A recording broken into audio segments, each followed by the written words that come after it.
مسیح یسوع کے عظیم جلال البابرکت نام میں آج آپ کے سامنے پاسٹر جولیا ڈیوڈ وسط پاکستان کے توسط سے جو ہم نے بائبل مقدس کی تلاوت کا آغاز کیا ہوا ہے، میں آج آپ کے سامنے بائبل مقدس کی پہلی کتاب پیدائش اس کے 18ویں باب کی تلاوت کروں گی۔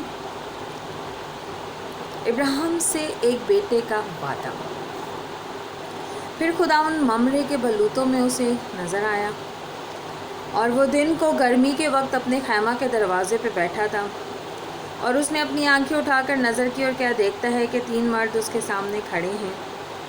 وہ ان کو دیکھ کر خیمہ کے دروازہ سے ان سے ملنے کو دوڑا اور زمین تک جھکا اور کہنے لگا کہ اے میرے خداوند، اگر مجھ پر آپ نے کرم کی نظر کی ہے تو اپنے خادم کے پاس سے چلے نہ جائیں، بلکہ تھوڑا سا پانی لایا اور آپ اپنے پاؤں دھو کر اس درخت کے نیچے آرام کریں۔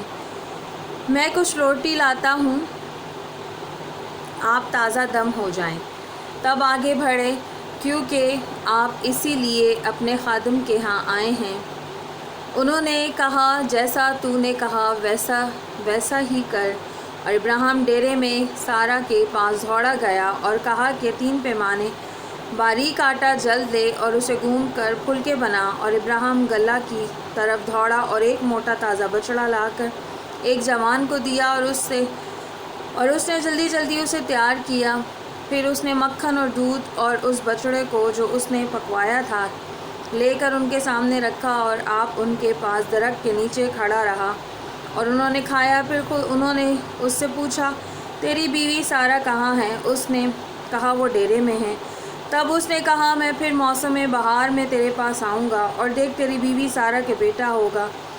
اس کے پیچھے ڈیرے کا دروازہ تھا، سارا وہاں سے سن رہی تھی، اور ابراہیم اور سارا ضعیف اور بڑی عمر کے تھے۔ سارا کی وہ حالت نہیں رہی تھی جو عورتوں کی ہوتی ہے۔ تب سارا نے اپنے دل میں ہنس کر کہا، کیا اس قدر عورت عمر رسیدہ ہونے پر بھی میرے لیے شادمانی ہو سکتی ہے، حالانکہ میرا شوہر میرا خاوند بھی ضعیف ہے؟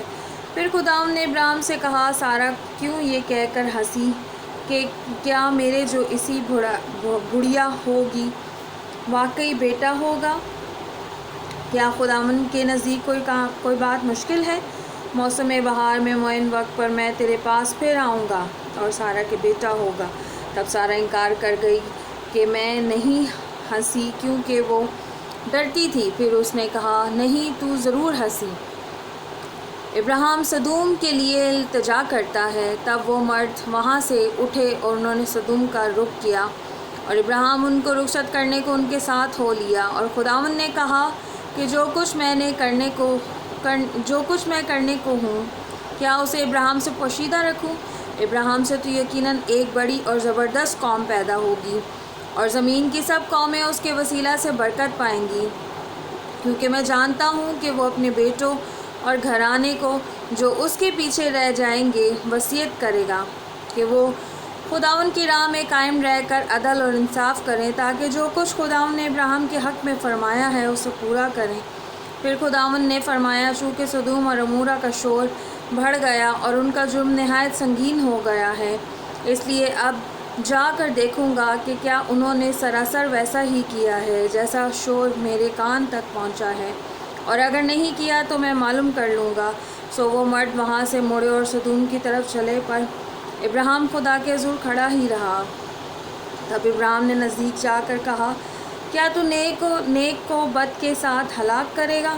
شاید اس شہر میں 50 راست باز ہوں، کیا تو اسے ہلاک کرے گا اور ان 50 راست بازوں کی خاطر جو اس میں ہوں اس مقام کو نہ چھوڑے گا؟ ایسا کرنا تجھ سے بعید ہے کہ نیک کو بد کے ساتھ مار ڈالے اور نیک بد کے برابر ہو جائے، یہ تجھ سے بعید ہے۔ کیا تمام دنیا کا انصاف کرنے والا انصاف نہ کرے گا؟ اور خداوند نے فرمایا کہ اگر مجھے سدوم میں شہر کے اندر 50 راست باز ملے تو میں ان کی خاطر اس مقام کو چھوڑ دوں گا۔ تب ابراہیم نے جواب دیا اور کہا، دیکھیں، میں نے خداوند سے بات کرنے کی جرات کی، اگرچہ میں خاک اور راکھ ہوں، شاید 50 راست بازوں میں 5 کم ہوں، کیا ان 5 کی کمی کے سبب سے تو تمام شہر کو نیست کرے گا؟ اس نے کہا، اگر مجھے وہاں 45 ملے تو میں اسے نیست نہیں کروں گا۔ پھر اس نے اس سے کہا کہ شاید وہاں 40 ملیں۔ تب اس نے کہا کہ میں ان 40 کی خاطر بھی یہ نہیں کروں گا۔ پھر اس نے کہا خداوند ناراض نہ ہو تو میں کچھ اور عرض کروں، شاید وہاں 30 ملے۔ اس نے کہا اگر مجھے وہاں 30 بھی ملے تو بھی ایسا نہیں کروں گا۔ پھر اس نے کہا دیکھیں میں نے خداوند سے بات کرنے کی جرأت کی، شاید وہاں 20 ملے۔ اس نے کہا میں 20 کی خاطر بھی اسے نیست نہیں کروں گا۔ تب اس نے کہا خداوند ناراض نہ ہو تو میں ایک بار اور کچھ عرض کروں، شاید وہاں 10 ملے۔ اس نے کہا میں 10 کی خاطر بھی اسے نیست نہیں کروں گا۔ جب خداوند ابراہیم سے باتیں کر چکا تو چلا گیا اور ابراہیم اپنے مکان کو لوٹا۔ پاک کلام کا پڑھا اور سنا جانا تمام سننے والوں پر یسوع مسیح کی برکت ٹھہرے، آمین۔